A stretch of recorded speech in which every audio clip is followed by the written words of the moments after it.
repas divins et festins royaux. Nous partageons tous la même répugnance à l'idée qu'un homme puisse en manger un autre. Pourtant, les plus virulents sur cette question, en tout cas à l'époque des grandes découvertes, ont été les catholiques, ceux qui précisément lors de l'Eucharistie ingèrent le corps du Christ et boivent son sang. Évidemment, il s'agit là d'un repas bien particulier puisqu'il est sacré, ce que les croyants absorbent lors des cérémonies religieuses.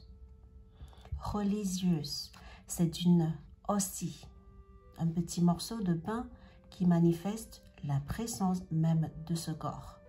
Il permet aux croyants de leur rappeler la mort et la résurrection de Jésus, qui s'est sacrifié pour le salut des hommes. C'est des rites de commémoration, de célébration, mais aussi de communion et de partage. Les hommes communient avec Dieu et en ingérant une substance divine, ils deviennent autres. Ils se transforment eux-mêmes et tentent de se hisser au-dessus de leur humaine condition, vers ce qu'il y a de plus noble et divin en eux. Dans ce moment de partage et de fraternité, ils communient aussi entre eux. Manger n'est pas toujours se nourrir. C'est ce que nous apprennent les rites sacrificiels dans beaucoup de religions différentes. Contrairement à ce qu'on pourrait penser, le sacrifice n'est pas simplement le fait de renoncer à un bien précieux pour la communauté afin de l'offrir gracieusement à une divinité. Des anthropologues comme Durkheim ont montré qu'il s'agit avant tout d'un moment de communion des hommes avec leur Dieu, généralement à l'occasion d'un repas. L'animal, parce qu'il est sacrifié, devient sacré. Il acquiert un statut particulier, un caractère intouchable et une valeur supérieure aux autres biens de sa consommation. Il est aussi ce autour de quoi se rassemblent les hommes et les dieux. On peut observer cela chez les Grecs de l'Antiquité. Tandis que les hommes consommaient la chair des bêtes, les dieux du ciel se nourrissaient de la fumée et les dieux souterrains du sang qui se répandait à terre. Ce repas pris en commun permettait aux hommes de communier avec les dieux, mais aussi d'élever leur corps à la hauteur du sacré et de l'arracher à l'ordre naturel du besoin.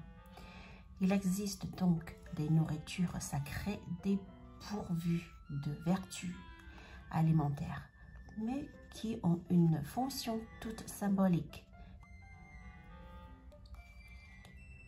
C'est ce qui explique certains codes et certains interdits alimentaires d'ordre religieux. Les fidèles, peu importe la religion, doivent respecter un certain nombre de prescriptions en conformité avec les textes sacrés. La Bible, le Coran, la Torah. Ainsi, les catholiques, par exemple, sont tenus de ne pas manger de viande, manger maigre, sans graisse, ou de jeûner le vendredi et pendant le carême.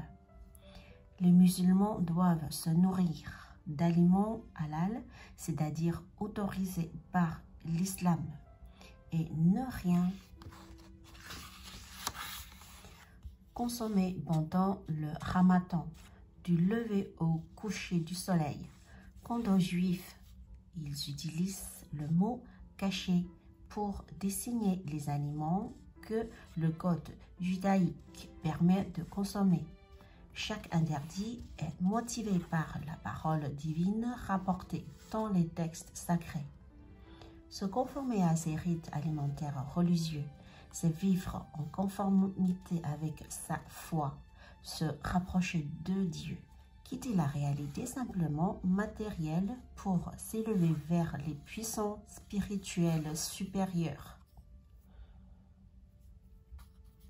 Le repas rassemble donc les fidèles autour de règles qui ont également pour rôle de les approcher. Le repas rassemble donc les fidèles autour du règle.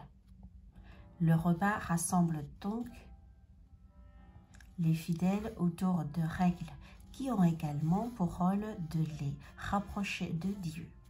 D'ailleurs, de manière générale, il est un lien d'échange et de partage entre les convives. Ce que nous partageons autour d'une table, ce sont certes des plats, des mets, mais aussi des mots, des expériences, des sourires et surtout le plaisir d'être ensemble. La gourmandise est un des principaux liens de la société, dit Bria Savarin. Manger ensemble, c'est offrir. Manger ensemble, c'est ouvrir un espace de discussion qui est en même temps un espace de sociabilité, de convivialité, permettant de rassembler les hommes autour d'idées, de valeurs et d'intérêts qu'ils peuvent partager ou sur lesquels ils peuvent discuter et réfléchir. Le repas est un ciment social important. Et c'est ce qu'ont bien compris les révolutionnaires français à la fin du XVIIIe siècle. Durant plusieurs années, les repas pris en commun se répandirent dans toute la France. Les citoyens d'un même quartier se rassemblaient fraternellement pour manger ensemble dans la rue et partager la même nourriture. Ces banquets civiques avaient pour vocation d'abolir les dissensions et les querelles. Ils étaient de véritables fêtes où l'on partageait des valeurs essentielles d'égalité et de fraternité. Comme dans les pique-niques actuels, chacun apportait ce qu'il voulait ou ce qu'il pouvait et après avoir mis en commun tout ce qui avait été préparé par tous, chacun mangeait ce qui lui faisait plaisir. Cet esprit d'échange fraternel permettait d'effacer les inégalités entre les riches et les pauvres notamment, de lutter contre le désir égoïste de chacun, de garder tout ce qu'il possède et d'en avoir toujours plus que les autres. À Sparte,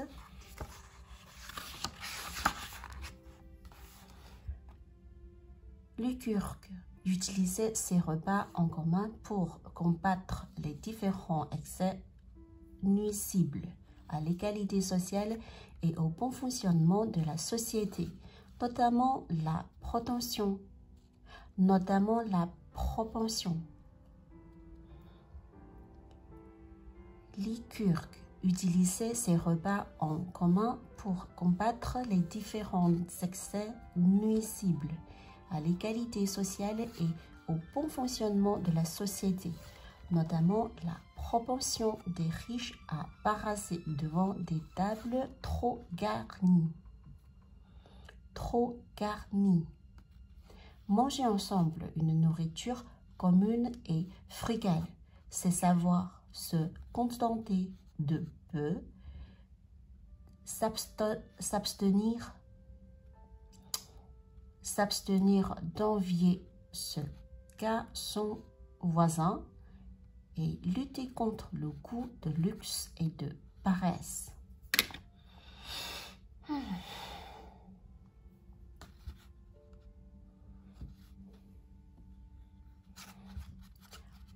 Manger ensemble une nourriture commune et frugale, c'est savoir se contenter de peu, s'abstenir d'envier ce qu'a son voisin et lutter contre le goût du luxe et la paresse. Le repas est un important enjeu social et politique. Il peut rassembler les hommes dans un esprit démocratique, de convivialité, d'égalité et de fraternité, mais à y regarder de plus près, il peut aussi être une arme pour asseoir sa domination, marquer sa supériorité et sa puissance sur les autres. C'est ce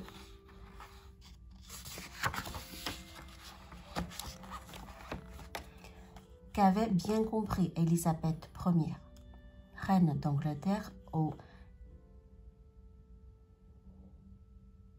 XVIe siècle. Accompagnée de toute sa cour, elle les invitait fréquemment dans tous les châteaux de son royaume. Les gentilshommes obligés de rassasier les appétits royaux par des cérémonies opulentes et de luxueux festins se voyaient en peu de temps dépossédés de leur fortune.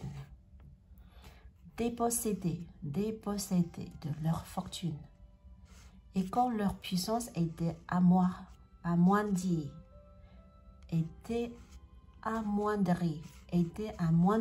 et n'était plus une menace pour la reine, celle-ci regagnait son château, repu de plats exquis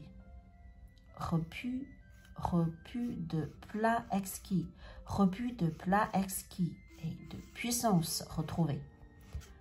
Que ce récit soit historique ou légendaire, il nous montre bien que le repas peut être affaire de rivalité et de pouvoir. Il apparaît ici le théâtre des rapports de force où se dévoilent de subtils prédateurs. En ce sens, il est une arme.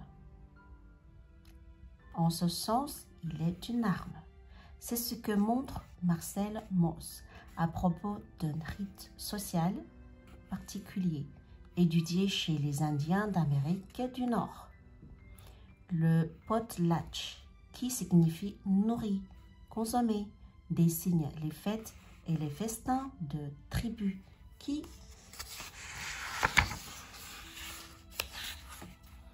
passent leur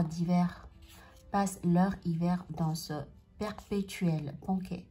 Un tribu en invite une autre et réciproquement chacune rivalisant d'efforts pour préparer des présents et des repas encore plus merveilleux et remarquables que la fois précédente. On pourrait s'émerveiller devant tant de générosité. En fait, la réalité est tout autre.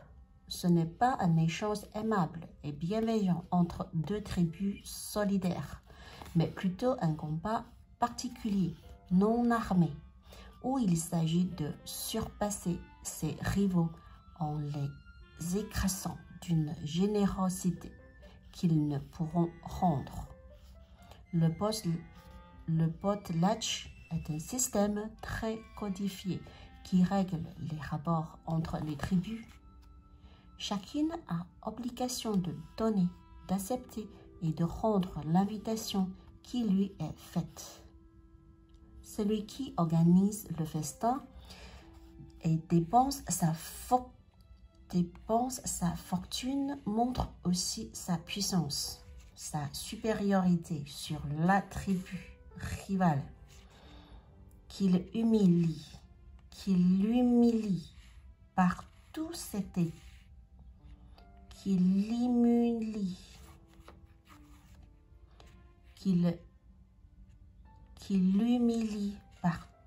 étalage fastueux, qu'il qu'il illumine par tout cet étalage, fastueux. Étrangement donc.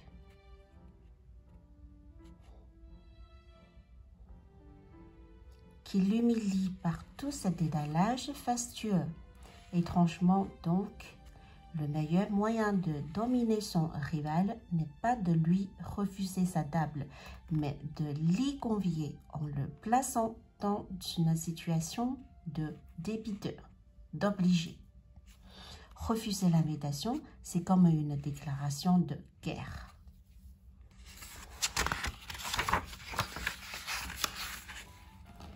Par ailleurs, les riches ne sont pas inépuisables et à trop vouloir affirmer sa supériorité, on risque de dépenser tous ses biens, de se ruiner et de se déclarer vaincu. N'est-ce pas ce qui arrive aux hôtes? N'est-ce pas ce qui arriva aux hôtes d'Élisabeth Ier? Aux hôtes? N'est-ce pas ce qui arriva aux hôtes d'Élisabeth Ier?